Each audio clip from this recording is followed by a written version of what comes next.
अच्छा बताओ सर, आपके हिसाब से नेशनलाइज का मतलब क्या होगा? मैं तो बताऊंगा ही, मैं तो बताऊंगा, उसीलिए हूं मैं। नेशनलाइज नेशनल के लिए उसको ये नेशनल बैंक ऑफ इंडिया है ऐसा। नेशनल बैंक ऑफ इंडिया मतलब एक वो दे दिए इसको। अच्छा, कंट्री के हिसाब से रहेगा, कंट्री के लिए है। कंट्री के लिए। मेरे देश के जवानों, मैं आप लोगों से सवाल पूछ रहा हूं।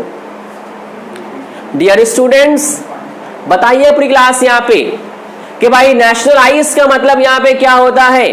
भाई in the year of 1949 RBI was nationalised.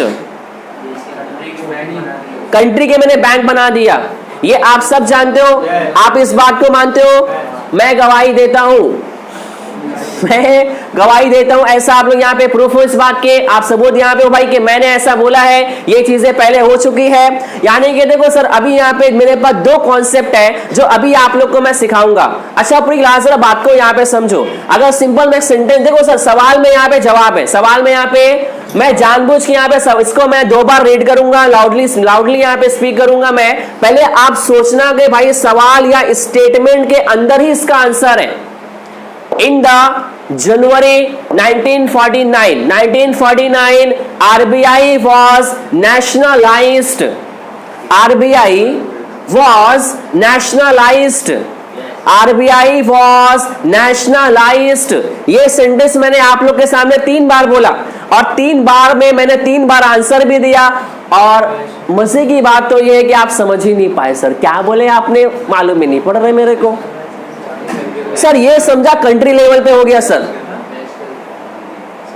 National के हिसाब से। हाँ बोलो, मतलब के पूरी कंट्री का एक बैंक से मैंने मान लिया ऐसा नेशनल लेवल पे।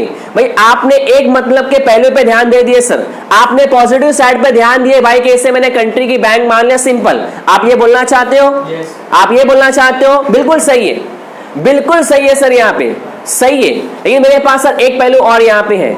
अच्छा बताओ प्रीलास, बिफोर 1949 यानी कि सर नेशनलाइज करने से पहले सर मेरे पास सेंट्रल बैंक आपकी प्राइवेट सी था, ये मेरे पास प्राइवेट इंडिविजुअल्स को ओन करते थे, यानी प्राइवेट इंडिविजुअल्स की ये बैंक थी सर। कब? 1949 से पहले, 1949 से पहले। यानी पूरी क्लास को अब सर बात को समझो पूरी क्लास। 1920 की बात करो, 1926 की बात करो, 1934 की बात, मतलब कि सर बिफोर 1949 कि सर आरबीआई मेरे पास प्राइवेट वालों की सर ओनरशिप थी। फॉर द प्राइवेट ओनरशिप बात करो, यानी कि सर ये गवर्नमेंट की मतलब कोई प्रॉपर्टी नहीं थी सर। आफ्टर द 1949 सर यहाँ पे क्लास क्या हुआ, मेरे पास सिंपल यहाँ पे दो कॉन्सेप्ट है। कितने को मेरे पास कॉन्सेप्ट है? दो कॉन्सेप्ट है। फर्स्ट क्लास मेरे पास यहाँ पे है प्राइवेटली ओन, फर्स्ट मेरे पास सिंपल यहाँ पे है प्राइवेटली ओन, और सेकेंड पूरी क्लास मेरे पास एक वर्ड यहाँ। अच्छा कन्वर्ट का मतलब क्या होता है? कन्वर्ट, चेंज करना, बदल देना। पूरी class privately own is converted into the own by the government, own by the government of India. बोले सर हिंदुस्तान की जो गवर्नमेंट है इसके सर यहाँ पे खाते में चले गया रिजर्व बैंक ऑफ इंडिया। बोले सर क्या मजाक कर रहे? मैं मजाक नहीं, मैं सच बता रहा हूं। मैं ये चीजें तकरीबन आज से काफी साल पहले हो चुकी है सर।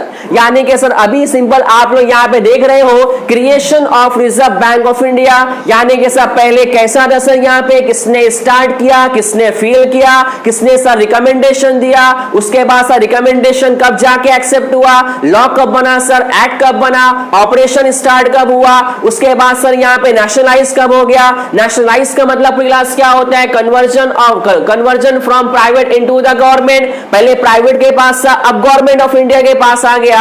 बोले सर हाँ, अब हमारे पास सर यहाँ पे रिजर्व बैंक ऑफ इंडिया, ये हमारे देश की यहाँ बैंक है।